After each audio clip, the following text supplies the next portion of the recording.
The Tragedy of Cinema podcast is intended as a family-friendly program that by extension strives to be inclusive to all people regardless of their ethnicity, gender, creed, or any other identifying factors in this incredibly diverse world of ours. With that said, some of the films we discuss may contain serious subject matters or have content considered morally objectionable by today's standards. We do not intend to condone or dismiss these aspects of these films, but our primary focus will be on what we believe the film succeeds at, some fun facts, and our personal enjoyment factors of each film. With that said, we hope you enjoy the show. In a world of lesser-known and B movies, only two men can give it the justice they deserve. The Tragedy of Cinema proudly presents I Can't Believe That Was a Movie, starring Jimbo and legendary co-host Art Toast.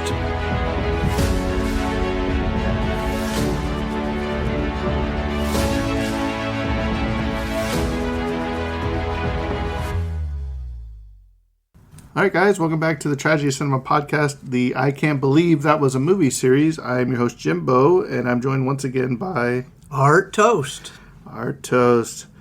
Art, would you like to tell the audience what movie you picked for us to cover this week? It's The Slime People.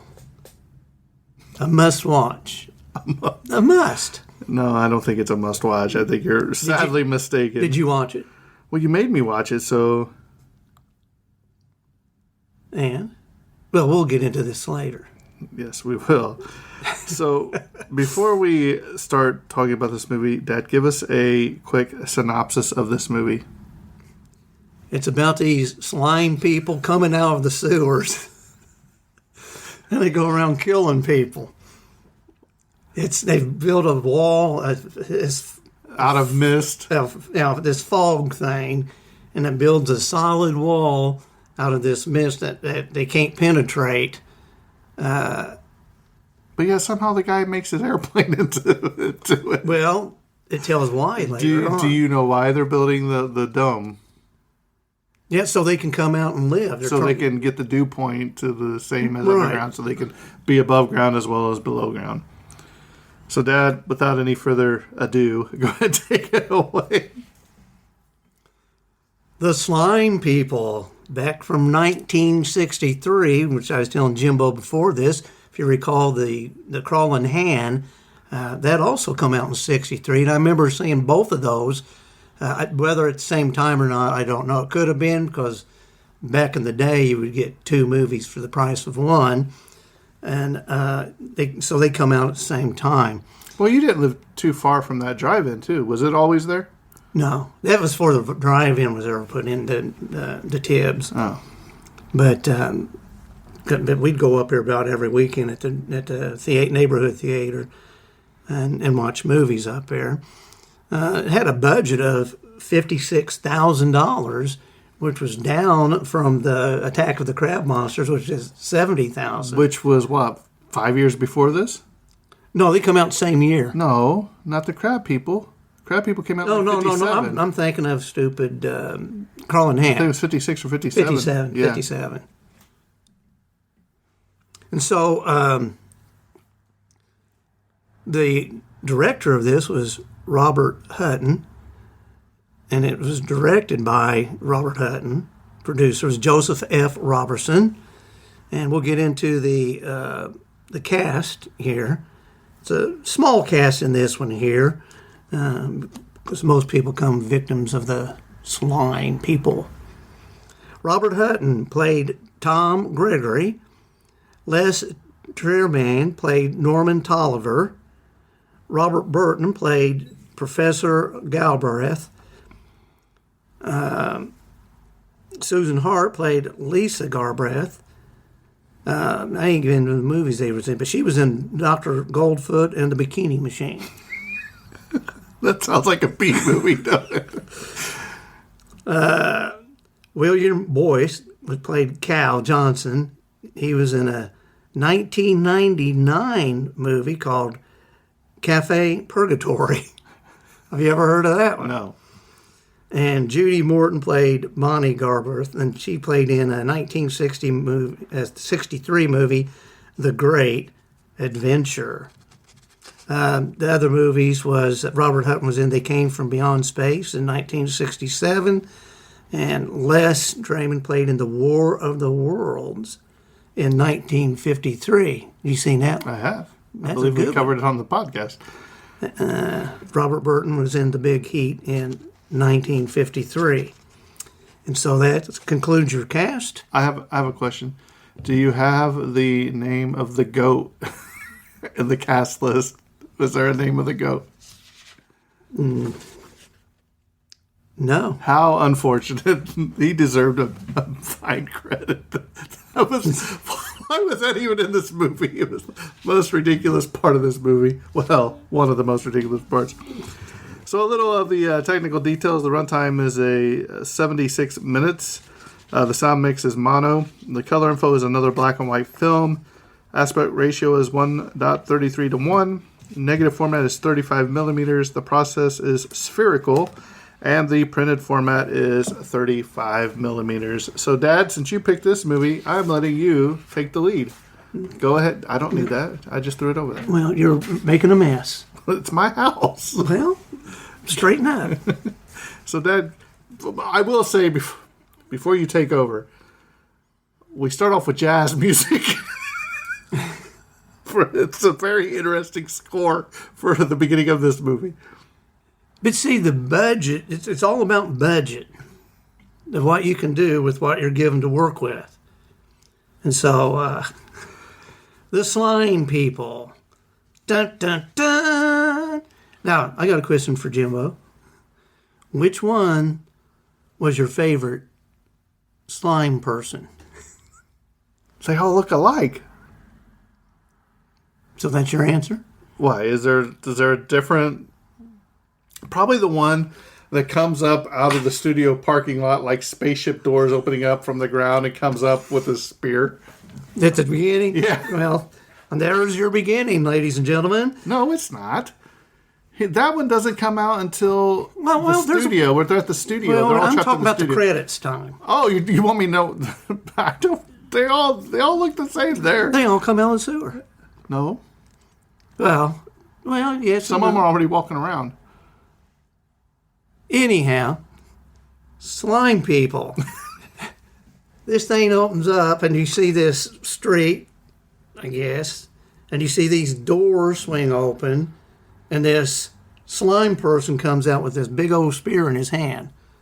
And then it shows a beach scene. You can see the footprints of where the slime person had been walking, and they're rolling in the waves of the ocean. There you see a man laying there with this spear through his back, and the waves roll him over, and you can see the head of the spear through that. And so then the scene immediately changes. And Well, you can see the feet walking away from the guy Right. too. You don't no longer see the slime person, people, because they're going out to kill people. Anyhow, the scene changes, goes to this airplane flying through the fog. And he's radioing the LA airport that, he's going to come and land there. And he's told to get out of LA at once.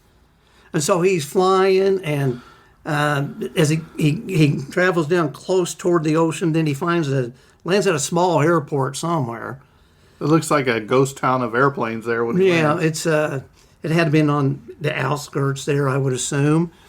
But he gets out of the plane. As he does, he sort of grabs a hold of the wing on the plane a little bit, and he notices there's slime on it. It was on his hand. But he also notices there's nobody at the airport. So he looks around looking for people, and nobody there. And then he sees, we may have to explain this a little bit. He makes a phone call. He tries to use the phone. Well, no answer. It's a payphone. Some of our listeners may not even know what a payphone is. And not only that, but after he puts the quarter, and then he's like, operator. He tries a second call. Operator's not there either. Right.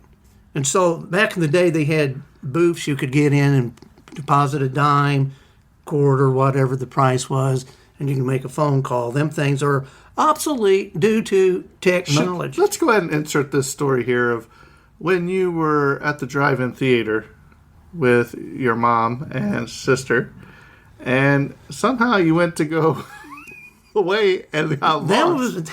Do we really want to tell this? We want to story? tell this. I've told it once. I know, but that was a long time ago. New listeners may not know the story. So what movie were you seeing back then? Back then, we was at a drive-in show, and a friend went with me, and we would go up, and basically we'd hang out up at the playground or up at the concession stand. They used to have little seats you could sit in at the concession stand, and we'd just go up there and horse around. And I don't remember what the first movie was, but it had ended, and then they go into intermission time and all this, and I tell my friend, I said, well, we need to get back to the car. And the movie playing at this time. And getting ready to come on was the old classic Betty Davis movie, Hush, Hush, Sweet Charlotte. Now, you can go back on the Tragedy of Cinema if you've got the library of it. It was one of the, that's been, 4 years ago we done that? Oh, at least. But Hush, Hush, Sweet Charlotte was on.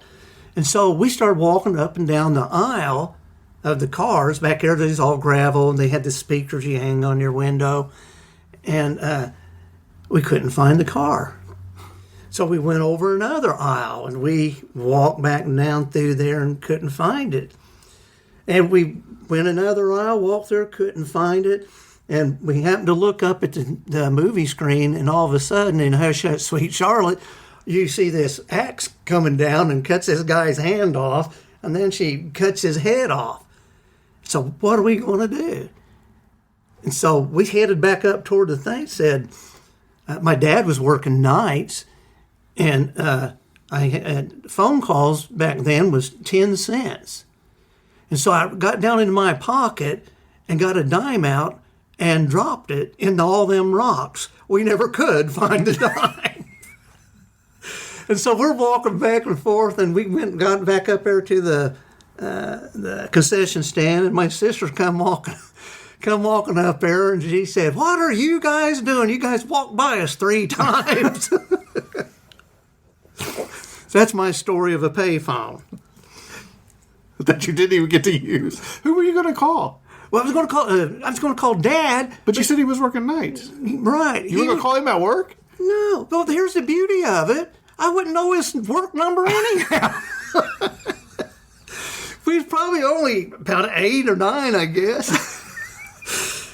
Oh, I got stories I can tell you. We can do a podcast on stories. We're going to integrate these every so often into this podcast, so stay tuned. You never know what's going to come out of his mouth. Wait till you hear some of his high school or his school stories where he was the hall monitor. Those are classic, too. Anyhow, they can't get a hold of nobody on the paid phone. At least he maybe knew a number. I guess I could have I wouldn't have thought of call an operator. Connect me to... But anyhow, he gets off the phone. All of a sudden, you see this classic station wagon thing coming up, and the horn keeps blowing and blowing. It almost looked like a hearse. And, the station wagons looked about like that back in the day. And so there comes his doctor, and he's got 2 daughters. And he tells them that L.A. has been evacuated because of the slime people. They've been up in the mountains they got a cabin or something up there. And so... and they couldn't get out in time before the dome fully formed, so they're stuck inside. They're stuck. Yeah, they're stuck in there. If you didn't get out when the getting's good, you're stuck. Well, and you'll see several people stuck throughout this movie. And so they get into the car, and I think they see another car with 2 people dead. One of them was a woman, I think. Yeah, lifts her head up. Yeah, She's like, her eyes just rolled up in her head, and a guy was dead there. And they find a spear there. By that take it. car. The professor takes it. They take the spear. And so now they go to a movie studio. I guess that's what it was, or television station, whatever. And the doctor takes them in there. We're going to see if we can find out any information about this. And they happen to find a reel Of the slime people. called The Slime People. Now, the only thing I could think of is if you remember back watching Spaceballs, where they open up and they find Spaceballs the movie, and they insert Spaceballs the movie while they're in the Spaceballs the movie, and they're like, when did this happen to me? This happens now, sir. That's all I can think of. They're going to sit down and watch the movie The Slime People to figure out how to get out of it. And so, again, some people may not know what a reel was back in for movies because of the DVDs and Streaming. streaming and all that there. But that's another reason to watch these kind of movies. And so they put on the reel and they start watching this movie. And there's a news reporter telling all of the people of what's going on about these slime people are killing people, the army and things in hand-to-hand combat with them. And But I thought it was pretty good. The news reporters, you showed different news segments. Like you would have the station guy saying, "Hey, we got 12 people dead here," and then it would go to an on-site reporter, be like, "Hey, we're here with this lady," and the lady comes up. He's like, "What happened?" "Oh, this." I don't know. She's panicked. Like it reminds me of kind of like Night of the Living Dead with that girl that couldn't talk because she was so traumatized for half the movie, and she's like, "I don't know. They just came out of the sewers and started killing him." And she starts screaming, and then you go back to another one, and it's the army general talking, and the fog outside has now started to. You can barely see the people, and that's part of the problem with this movie. Later on, is when they're outside, the fog is just almost overbearing at times, where you can't really make out what's going on, which is probably due to the low budget trying to cover up some loopholes, I would say. having said that, if I remember right, and I'm watching this on a big screen in a theater, it was worse than watching it on my TV back then. Why, I don't know. Because a lot of times the movies get sort of dark looking anyhow, then you throw fog in on top of it.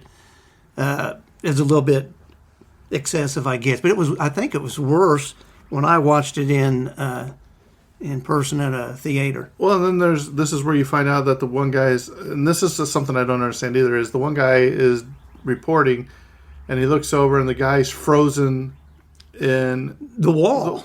I think was he's it the wall or was it just the mist? Because It was the mist. I don't think you can actually see the wall. I think it was more transparent. well, I was like- because it looks like a Garfield stuck on a window of a car. my thing is, why is this guy frozen? The guy next to him's not.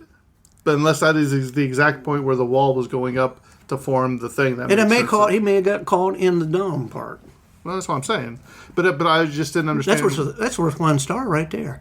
What, stuck in the dome? No, the TV reporter.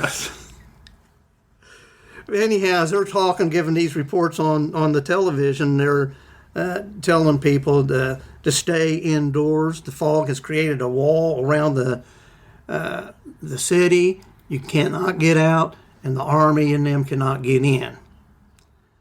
And well, we'll get into this here. And so, as they're watching this movie, and they turn it off, and all of a sudden you see this guy staggering into the theater. I guess he's going to be a looter or whatnot, and Well, there's two of them. yeah. And he starts fighting. The other one comes in later, though, because after this one. Anyhow, they start fighting. And I think don't they knock him out or something? One guy gets knocked out, or he Yeah. passes out from his inebriation. There's just a couple of drunks. And so they end up going outside, and you see that sewer thing like open up again. Is this the one you was referring to? Yeah, it looks like a spaceship door coming up from underground.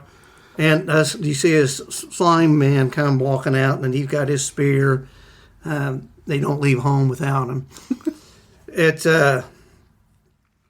so The guy goes, "We got to get to Studio One." yeah. So they run to this other studio, and they open the door. They get startled because Cal is in there. Kyle's standing there. Not Kyle, Cal. Cal. Spell that. C-O-W or C-A-L. no? It's K-A-L. If you'd done your research, you would know that. But anyway, he's a young soldier there, and so they get in there. You see more slime people coming, And again, the soldier's name is Cal. And so they get in this theater. They got the doors barred so the slime people can't get in. And so he says, I need to warn these guys and these looters in the theater to get out. They need to warn them to get out. So the scene flashes back, and there's that one man. He's telling them, get out. And the one that they'd knocked out, got in the fight early, he was there. And he sees this slime guy walking toward him with the spear. And then, of course, you hear him scream, and they hear it over the radio. And so they kill him. And so the lights start flickering. And then they come back on, I think. And he starts telling, Cal tells him about the wall around the city. He got separated from his troops and things like that. So we're going to take turns with a watch, and Cal said that he'll... Well, don't they sit around on that couch and they want to film something that maybe we can send out this message in case there's anybody like us that's trapped? We can. Yeah, they just want to try to televise that tell them where they was at, and there may be more people in the area that we are here, we are alive. Please come and help. And so Cal takes guard. And so while everybody's sleeping, Bonnie comes in there to talk to him. This is love story number 1. Yeah, the Cal starts hitting on Bonnie really at a time like this. And he goes... They just met. Then he got the sexy saxophone music starts to play. And he kisses Bonnie. And he goes, I just want you to know, I'm not the type of guy that just goes around kissing any girl. And she's like, I don't think you are. And I'm like, of all times to start a love story, let's do them over. Right. Here we are surrounded by these slime people, and and when this is all over, I want to see more of you. Blah, blah, blah. Blah, blah, blah. Oh, so we go back, and they're in the house, and they're discussing these plans. And Tom and Lisa...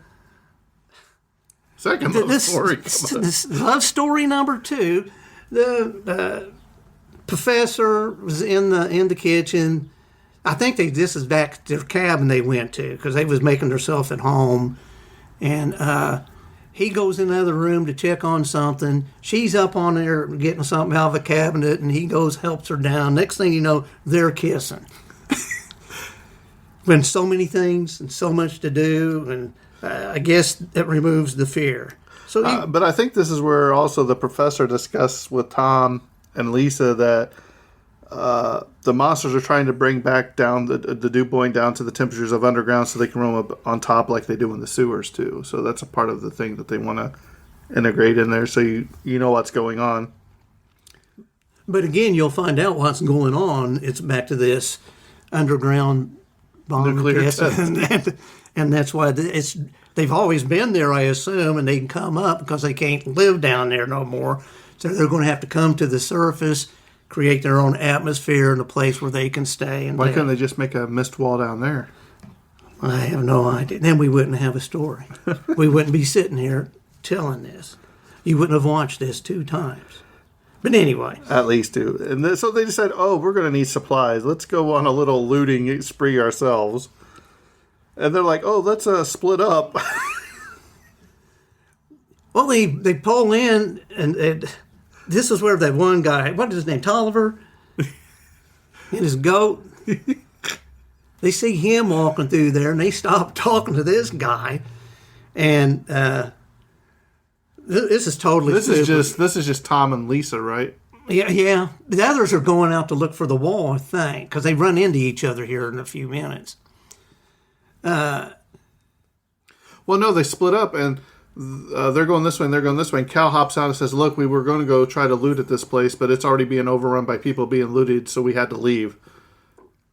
So this is where Tom and Lisa find Goat Man. And so they're asking him, he's some sort of writer, and I wonder if he wrote the script. But anyhow, slime people, I ain't seen no slime people. I don't believe there's such a thing, and blah, blah, blah. And so he makes fun of that. And so they talk him into going with them. He wants to take the goat with them. They said, no, he's going to have to stay here. Yeah, they won't let him take the goat. But he was easily convinced to leave, I guess. He was wanting some supplies, too, I believe. And so they come to this fog wall. Tom and the professors do. They're looking for it. The slime men see him. And so they tied a rope. And Tom and the professor goes back there, and there's their lifeline to get back. And I don't even know if they tied it. They just told him to hold on to it. And so you got Lisa and Bonnie and Cal holding on to this rope. Tolliver's sitting on on a tractor or something. That's the best performer of the... I'm kidding. Tom and the professor are making their way down there. Well, in the middle of this, one of the slime people steps on the cord, and they think, oh, they're tugging. They need help. So they go in there to find them. Well, Lisa takes off running after. Bonnie follows her, and Cal's like, hey, come back. So he hands the rope to Tolliver, just sitting there. But the professor and Tom, well, they're there. They'd already got some supplies. They have some chemicals or something they're putting on the wall. Silicone or something. To see if they could get, if anything, any of their chemical things would have an effect on it. And of course it don't. And they said, well, that's only one of thousands of chemicals we have at our disposal. Yeah. And so finally the rest of them, they catch up with the professor and Tom. And all of a sudden you see all these slime people. And so they take off running. Now I think it's the younger one. Bonnie. Was it Bonnie? Bonnie's the young girl. Okay. Bonnie. She screams all the time to me, and she gets in some of them point here in a little bit. She screams. It just gets on my nerves hearing her scream. But anyway, so the slime people are in pursuit. They get back to their cars. They all jump in and leave. They see some more slime people coming toward them or something. They drive off, and so they run out of gas. Well, no, they're driving away first, and they run into a mob of people in the streets. They look like they're going to burn Frankenstein at his castle. They're like looters, I guess, is what they're doing. They're going to attack him, I guess. Well, they probably want the car. And then Tolliver pulls out the shotgun, and he's going to shoot out the window. I don't know, they yank him back in. And this is where Cal turns the car around, they're driving, and all of a sudden they're like, oh, we're out of gas. So they run inside this meat facility. It's like a grocery store thing. And you know what? One thing I took from this is you can get a porterhouse steak for 89 cents a pound. You can also get liver for 29 cents a pound. So that's the prices back then. So what would you buy? A porterhouse, absolutely. Well, you'll never see them days again. No. And so, yeah, I think the slime people are up on the roof, aren't they? When they first see them, they're looking down this skylight thing. And they start breaking the window in that. And so they're getting into the store. And they say they're going to get into the freezer, meat locker or whatever you want to call it. Say they go into this freezer, but Tolliver didn't make it. They got the door closed. And so Tolliver, he's left to the slime people. He gets attacked, and he's dead meat. I wonder how much a pound he costs. Oh. So they're making plans of what to break the fog. And here's where it comes up about salt water. Is because the guy flying the airplane, Dale's his name, he flew down over the ocean, and so the fog didn't come down because of the salt in the water. And that's why he was able to land or get through the wall or whatnot at that airport. You didn't get that? I look at the scientific stuff of it. You just... Oh, so bad. And so...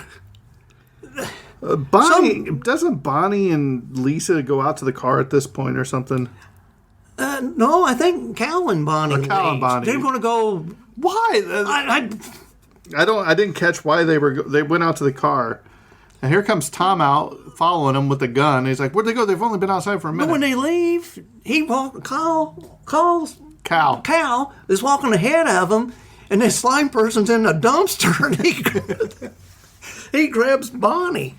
And that's when Tom comes out, and the slime people are coming, so Cal and Tom, they run back in the freezer. Now, they conclude this, ladies and gentlemen. I don't know how they concluded this. Do you? We don't think Bonnie's dead. What? They're going to use her to lure us out. It makes absolutely zero sense. Everybody else they killed. Why did they take Tolliver to lure him out? Were the looters at the theater. And so this, I thought that was Yes. pitiful there. Well, this is where they also find out that they closed the door on like one of the slime people or something, and they said this is where they find out that there are what is self-sealing. So like a gunshot wound does nothing to them; it hits them and it closes up and heals themselves basically. Yeah. They,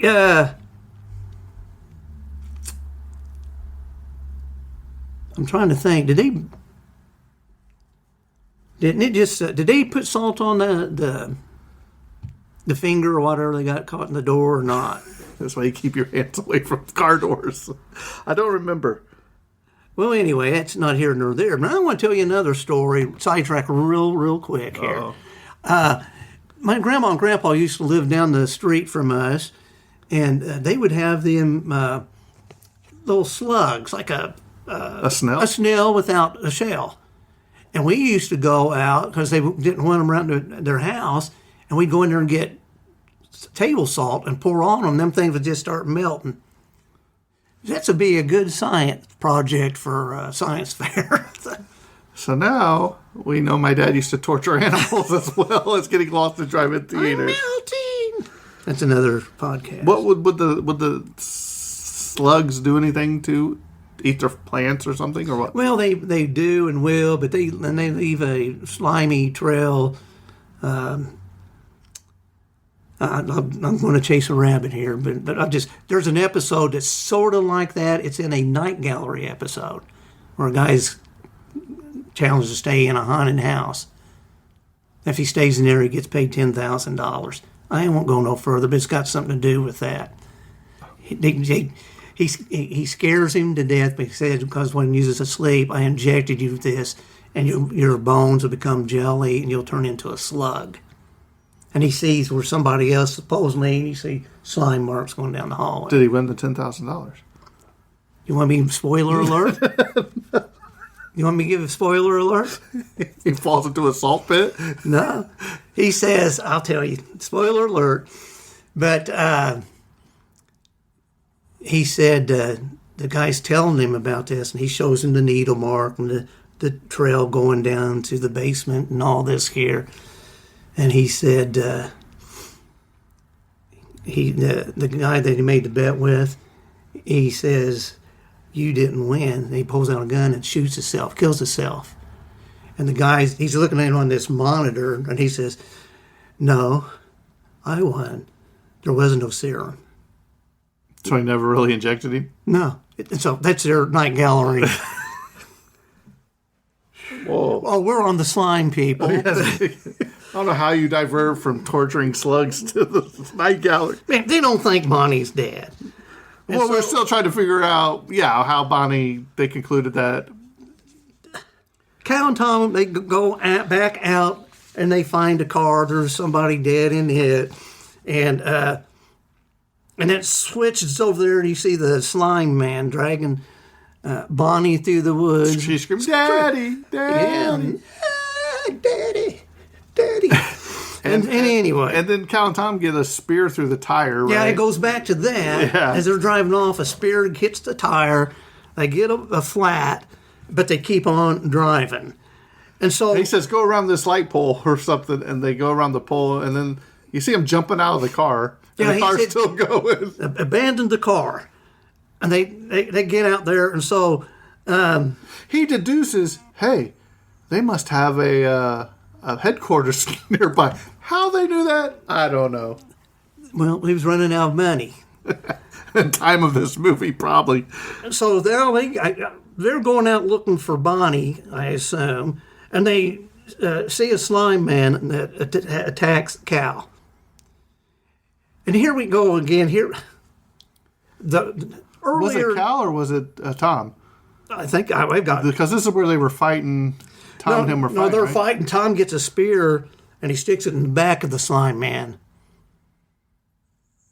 I thought this is where Tom is fighting. He has his gun, and somehow they're fighting with the gun and the spear, and the gun gets knocked down, and he starts throwing rocks from the wall at the slime person, and then he rushes up and he grabs the spear, and he does that, flips him over and grabs hold of the spear, breaks the spearhead off, and stabs the guy in the neck with it, and the juices come out the other end, if you will. The blood. The blood, the juice, the slime. Yes. Well, anyhow, they go around, and now here's another stupid thing to me. But it killed the slime person. We see a cave, which if you go back and forth, it actually looks like a sewer pipe after they get back in. The entrance looks like it's got leaves and stuff, limbs hanging over it, where it's a cave, but later on you'll see it's like a big old sewer pipe. They walk back in there later on. Is this an Art Toast childhood story about you going to play in the sewer somewhere That's around here? another. I wish I would have thought I could have worked that in here. Did you ever go down there? But anyhow, he tells Did you him, ever go down in the sewers? Oh yeah. Am I one of the slime people? We did succeed. Where did you go down into the sewers at? Down at the Eagle Creek, where the storm drains ran into the creek. You go back in there in the summertime, it's all dried up, and walk in there. That's another adventure in itself. And so he tells him to climb up a tree, and he says, I'm going to get over there close. He said, shoot some shots up, and we'll wait for all the slime people to come out. And so he fires a few shots, and these slime men come out with their spears, and they're walking somewhere out into the woods. And so they go into the cave / sewer pipe, because when they go back in there, after they get through the entrance, go into the sewer pipe, then it looks like a cave. Sort of like dark. Mm-hmm. But, and she's beside herself, of course, and thought they'd never find her. And so they find her. And so the slime man comes, and him and Tom get into a fight. He kills the slime man with a spear. Yeah, this is what I was talking about. Inside of the cave. And so now they go back to the store. They take Bonnie back to the meat market. Right, because they need to tell the professor and them that they found their headquarters. And I think they seen the machine then there and told them about the fog machine, which how that made the fog is beyond me anyhow. Oh, it's bad. It's bad on that there. And so they said, let's get all the salt we need. And so they get the salt they need, and they head back to the machine. And so they get there in the area where it's at, and Tom says he's going to go down to destroy the machine. And, oh, no, somebody needs to go with you. Was that his girlfriend? That's Lisa. Yeah. No, it's too dangerous. Let me go down there. And so he goes down there to where he saw the machine, and here comes another slime man, and him and Cal get into a fight. And this is stupid here, too. Oh, it's terrible. Number one, why didn't they all just fight him? Because evidently they ain't that great of a fighters. And it's like he just flips and he just rolls down a hill, and that's it of him. And, but I think he stabbed him with something too. I think he's with the spear or something but here's my thing. So Cal asks if he knows where the machine is, and because the professor wants to go to it. So this is where Tom is being looked at by several of the monsters as he's going down, and he sees the bubbling machine down there. So Tom gets into a fight. Cal sees it. He comes to the rescue. Here you see hip tosses, bear hugs, drop kicks. It's like a WWE Saturday Night's main event, if you will. Cow versus the slime man. Then you see this really cool thing where one of the slime people grab Lisa. They're up there looking down, and then he puts his arm around her and he drags Lisa back, gets her in a headlock, reverse chin lock, if you will. So this is the professor comes over, starts beating it with the butt of his gun, and Tom comes in with a flying drop kick as the professor stabs the monster. This went from 0 to 30 real quick here.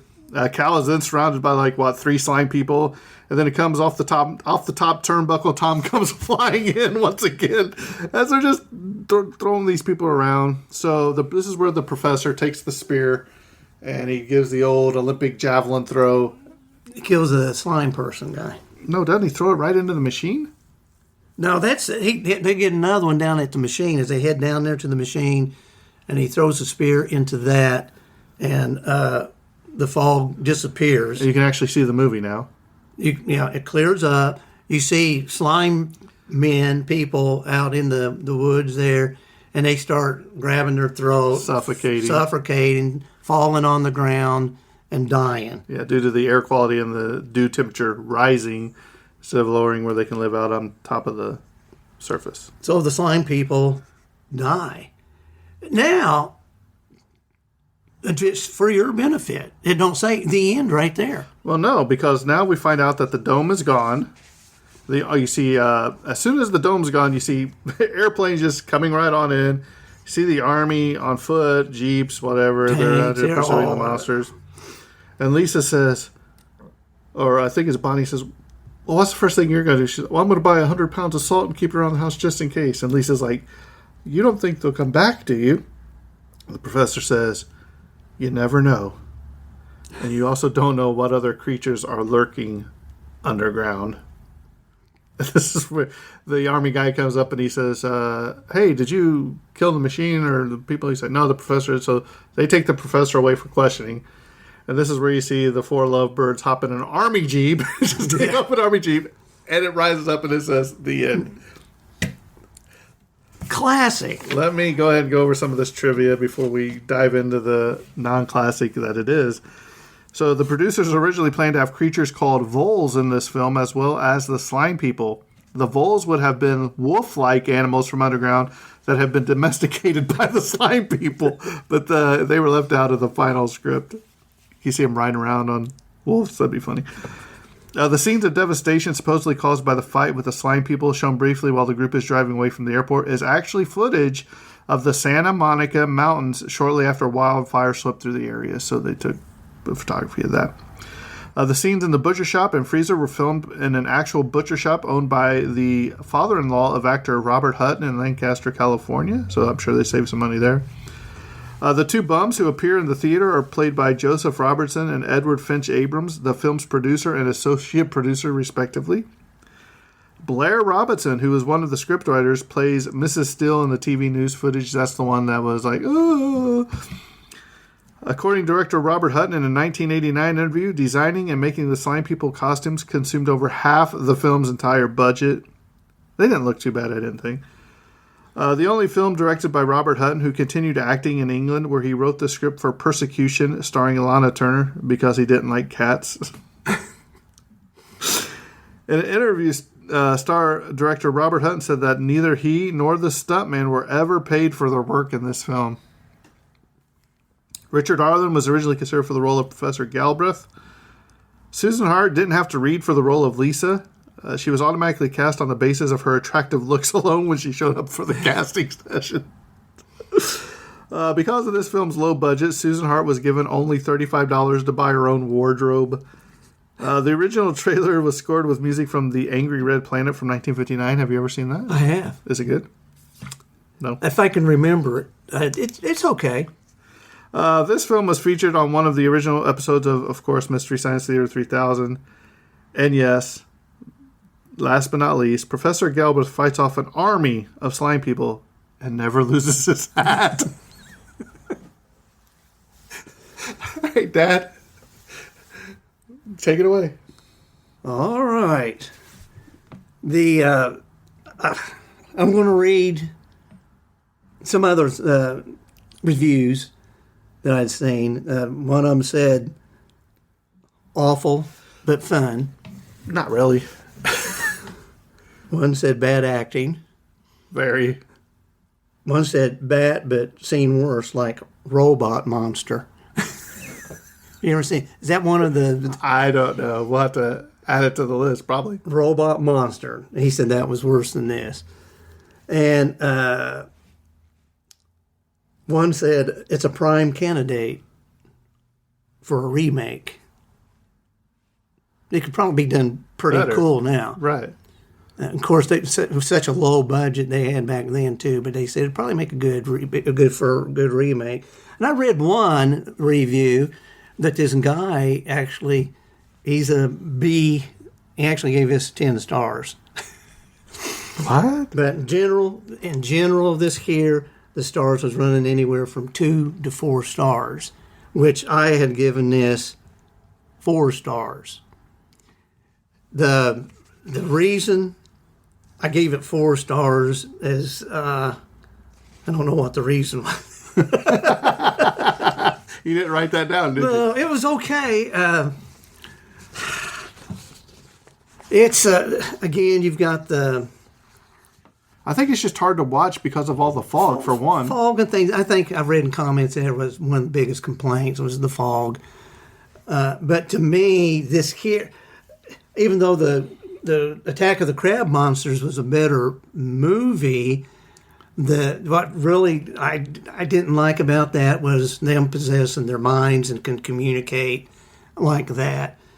This here is just a typical monster. I think the Crab Monster movie would have been better, just giant crabs and them trying to defeat them. But I give it 4 stars. Are you ever going to watch this again? No, probably not. I've already seen this thing probably 3 times in the last month, and again when I was a kid. But both of these movies, all these B movies, is again, are they the best acted? No. Is the sets good? No. But they're entertaining and fun. In which, and now going back here to the budget or the scenes in these, I had seen. You ever see the movie Journey to the Center of the Earth? Which one? The first one, Yes. Pat Moon, James Mason, which I thought was really good. I really enjoyed that one. I enjoyed the original Time Machine. But anyhow, I've somehow come across a remake of Journey to the Center of the Earth. There's been several of them, but this one caught my eye, and so I watched the trailer. It was pitiful, and it was made in the late 60s or early 70s, and the monsters in it, the dinosaurs, was fake looking.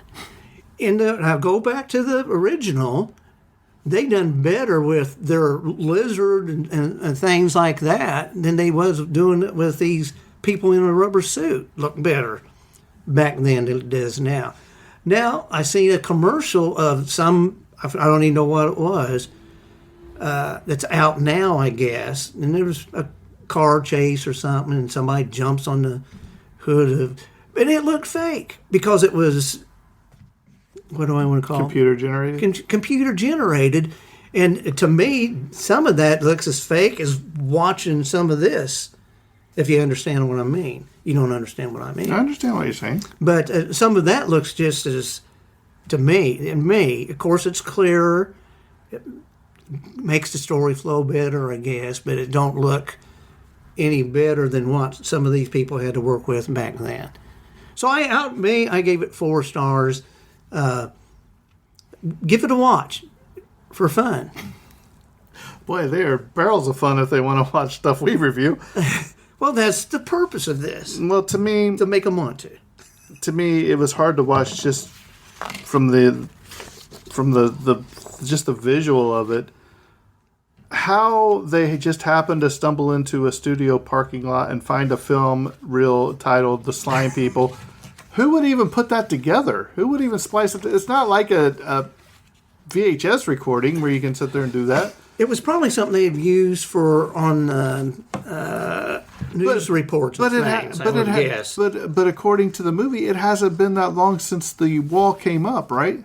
Right. How long has the slime people been attacking them? We don't know. Exactly. Obviously long enough to make a feature full-length reel of it. Right. So you never found out how far this extended. You never knew how many people they actually killed. And like the mob people that were just on the street, why didn't the slime people attack a lot of those people? Maybe they were too far out of the range that they could go yet. The love stories could have just been taken completely out of this. That was filler. Yes, it had no. That could have cut 17 minutes out of this movie. It could probably work as a good remake. Dad, which one of the ones that we've covered so far do you think would be the best movie to be remade?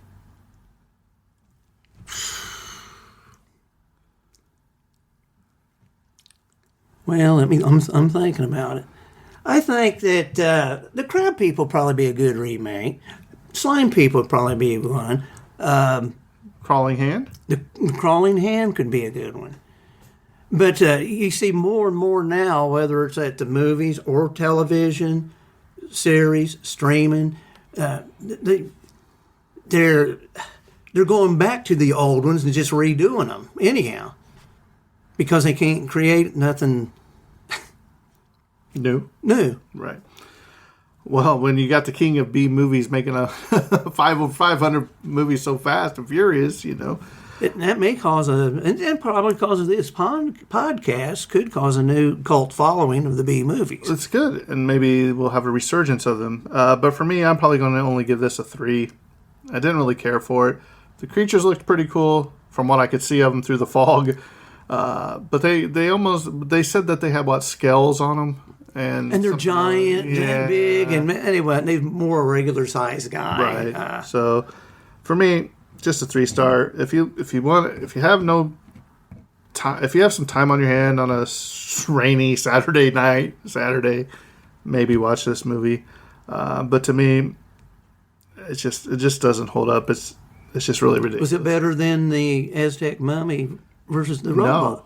No. No. Oh, yes, it was. No. That was the worst. That fight between the mummy and the Aztec and against the robot at the end of that was better than this whole movie. Ink. No. Don't well, another thing. Next time we record, what? is a movie I picked out, which is probably better than anything we've covered almost so far, and that is The Wasp Woman. If you've never seen The Wasp Woman, you are in for a treat. Why are you laughing so hard? Oh, nothing. It actually tells a story, though. Well, yeah. It's a pretty coherent story, I might add. A little over the top, maybe, but you'll join us for that soon. So, with that being said, I think this episode's coming to a close, and that's a wrap. And cut.